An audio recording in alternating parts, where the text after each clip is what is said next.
And on the phone with us this morning, we have Congressman Joseph Kennedy. Congressman, good morning. Hey, good morning to you. How are you? Hey, thanks very much. Before I get to more serious questions, did you watch the Patriots game, and what'd you think? I did, of course, watch the Super Bowl. It took about 3 years off my life, but it was what a way to end. I think like many of us, excuse me, I was screaming at the television screen when Jermaine Kearse came down with that catch and had nightmares, flashbacks of David Tyree once again. But hey, it turned out the right way, and I probably did more jumping up and down than Tom Brady did on the sideline, so I was pretty excited. All right, very good. You have been appointed to some important committees, Health, Commerce and Trade, and Oversight. Tell me about those, specifically the Health Committee. Yeah, so thanks for asking. So I was able to switch up committees between the last Congress and this one, and I was able to get to the committee that I was really seeking for the whole time, which is the Energy and Commerce Committee. It has the broadest jurisdiction of any committee in the House of Representatives, and broad oversight over the entire healthcare industry, biotechnology, life sciences, energy markets, as well as telecommunications. And so really broad jurisdiction, and it was really the position that now Senator Markey had on that committee, a Massachusetts spot that I was able to try to step into. I'm really thrilled to be in the health subcommittee there in the Commerce, Manufacturing, and Trade, and then Oversight, as you indicated. Health is so important not only to our nation, but particularly to Massachusetts as we try to get healthcare and healthcare reform right, and to areas throughout the 4th District, and Milford being a prime example of communities that have prime healthcare centers here that are providing top-notch care to people all across the region, and want to make sure that I'm able to learn from hospitals in the area like Milford, and take some of those lessons back up to with me in Washington, and then also figure out if the federal government can support some of the local efforts there that are really trying to keep people well and heal the sick. So really excited about it. This is a committee near and dear to your heart, I would imagine.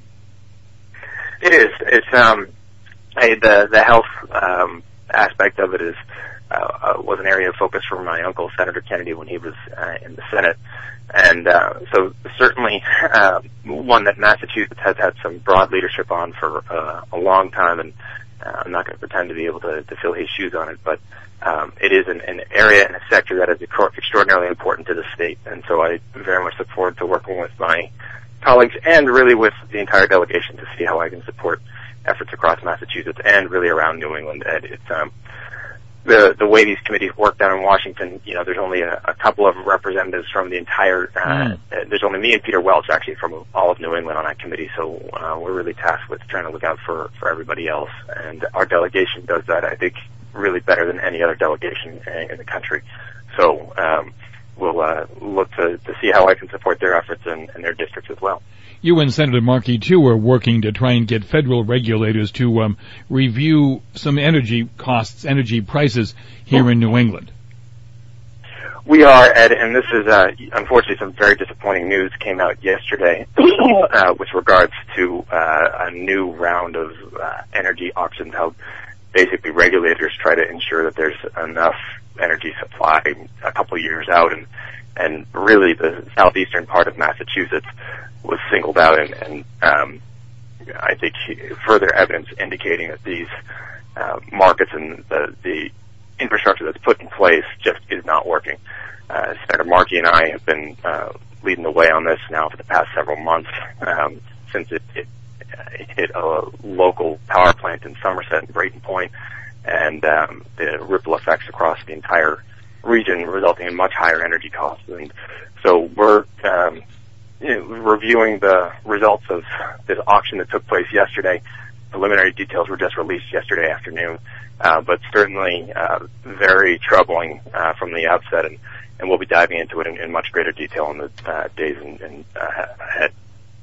Your manufacturing initiative is before President Obama. Tell me about that. Yeah, so really excited.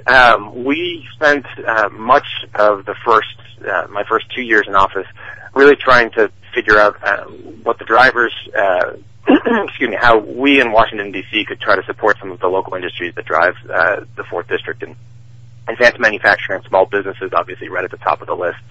So we put together this bill and got some great bipartisan support for it, called the Revitalize American Manufacturing and Innovation Act. And as we went around the district and talked to advanced manufacturers and manufacturing companies, we were able to put some of their suggestions together and come up with a bill that creates this national network to tackle the next round of innovations and challenges in the manufacturing sector. We finally were able to get it not just through the House without a single no vote, but we're able to get it wrapped up in a big compromise bill and right before the end of the year. So the president has signed it into law, and really excited to now try to get some of these hubs around new innovative sectors in manufacturing up and running across the country. The president started a couple of them already, but this legislation really fills out that strategy, and we'll be working hard to see if there's a way we can get one of those back in Massachusetts. And Representative John Fernandez in this area is leading a caucus in the state legislature to do just what you've initiated at the federal level. Representative Fernandez has been really not just a local leader on this, but a national leader in the ways that he's been able to bring different individuals and industries together. We've had a number of roundtables with him at areas throughout the region to try to take some best practices and understand what some of these companies are doing well, some of their challenges, and really fold that into the strategy. And Representative Fernandez, as the head of the manufacturing caucus in the Massachusetts State House, has really done an instrumental job, and we've been able to work very closely with him. And quite frankly, I couldn't have a better partner in that. So kudos to him. A couple of other accomplishments of your first term. What would they be? You know, you're nice to ask.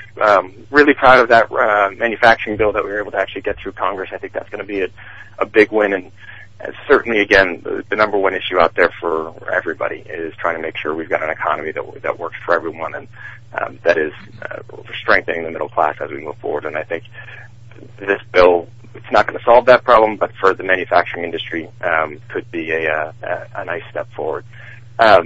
We've focused an awful lot of time and effort on substance abuse, and particularly opiates and opiate addiction across Massachusetts and across the 4th District. We're able to try to highlight some initiatives to decrease the supply of these drugs through prescription take-back days, and working to support some efforts of my colleagues, particularly Congressman Bill Keating, who's been another national leader on these issues. We're going to keep that charge going. We're already looking at working with some of my Republican colleagues off of this new committee on creating a national prescription monitoring program, and some other innovative ways to try to, make sure that we can find a way to decrease the supply of and the addiction crisis that we have, an epidemic that we have, not just on prescription drugs, but on heroin across the country. So we've got a lot of work to do there, but are working hard at it. And I think in my mind that really segues right into some mental health and an overall revamp of our mental health and substance abuse system. And so we'll be working on that too in the weeks ahead. We all know, of course, Washington, an extremely historic city, probably the most historic in the world. What do you think when you walk up the steps of the Capitol? What do you think? It's funny you should say that. I will, I think, always remember my swearing-in day a couple of years ago. Pretty cool. When Speaker Boehner said that this was always his favorite day of every Congress, because you see these new members walking around with eyes as big as silver dollars, saying, "I can't believe I'm actually here. I can't believe I actually am going to be able to play some part, however small, in shaping the way our government interacts with its people." And really extraordinary honor for me to obviously to have been there 2 years ago, to go back and get sworn in again this past beginning of January, and to see some of the new members that are going through that same process now, and trying to get situated and settled in as you hire a staff and figure out literally where the bathrooms are, and create friendships and understand how the place works. So you can get lost a little bit in the day-to-day hustle and bustle. It is a demanding job, and things actually perhaps contrary to popular belief, sometimes move pretty quickly. But every now and again, nice to be able to take a deep breath as you're running up those steps to go cast a vote and say, pretty extraordinary honor that the people of the 4th District have bestowed upon me, and it's one I certainly don't take lightly. I think one of the things, highlights maybe of your first term is you continue weekly, if not daily, to meet with constituents. You were just in Hopkinton over the weekend. Last weekend you were in Hopedale. You come to Milford a lot. I see these releases where you're pretty much everywhere. That's an important part of the job. Well, we try to be, and I appreciate that. I've made a pledge, obviously, to try to be as accessible as I possibly can be to my constituents, and the number one responsibility of a member of Congress is to try to serve the people you're sent to elect, Yep. and so, or that elected you. And so we spend an awful lot of time, normally at least a day every weekend, running around the district and holding these office hours. Anybody can come in and talk to me about anything, anything they want, an issue, a national issue, a local issue, a personal issue, and see if there's ways that we can try to help. And it's really instrumental for me to understand what's on people's minds and to see, again, how we can use the abilities of our office and my staff to try to see if there's a way we can address their concerns. So, a great example, we were in Hopkinton last weekend. A family came in and indicated that they were having some concerns with their son who was struggling with some mental health issues and had just was losing his housing and asked for some guidance. And, the leader on this throughout our state is Senator Spilka. No one's been better on these issues for a long, long time. And I gave her a call, and she, within 48 hours, was able to find that family and that individual housing and try to make sure that they were able to get him the care that he deserves. And really a tribute to Senator Spilka that she was able to knows how to navigate that system and is dedicated to those issues as she is. But a nice way, I think, of showing that if people do have concerns, we can't solve every problem, but we can certainly do what we can to try to address it, and sometimes it works. Of course, it's winter and it's snowing outside now. I don't know if you're in Washington now or you're at home in the state here, but there's a forecast for probably a foot or more of snow coming between this Saturday and Tuesday. I know it takes a while to do this, but would it be possible maybe for you today to file some legislation to stop it snowing the rest of the winter? It is always something I'm down in Washington at the moment. I spent an awful lot of time trying to get down here on Monday. I spent about 6 hours in Logan Airport waiting for my flight to take off. It never actually did. But watched the snow removal process working hard at Logan Airport. And one of the big machines that they had was actually a snow melter. That when dump trucks would go or bulldozers would go and dump a whole bunch of snow into it, and it would basically heat it all up and turn it into water coming out the other side and pump it right on out. So it did dawn on me that it's certainly something I think if we could find a way to mass produce those and get them out to every corner of the state, you'd have a lot. Certainly a parking situation in Boston will get a lot easier, why don't we put it that way. That's right. Congressman, thank you very much for spending some time with us this morning. It was fun. Ed, grateful, as always, and thanks for having me.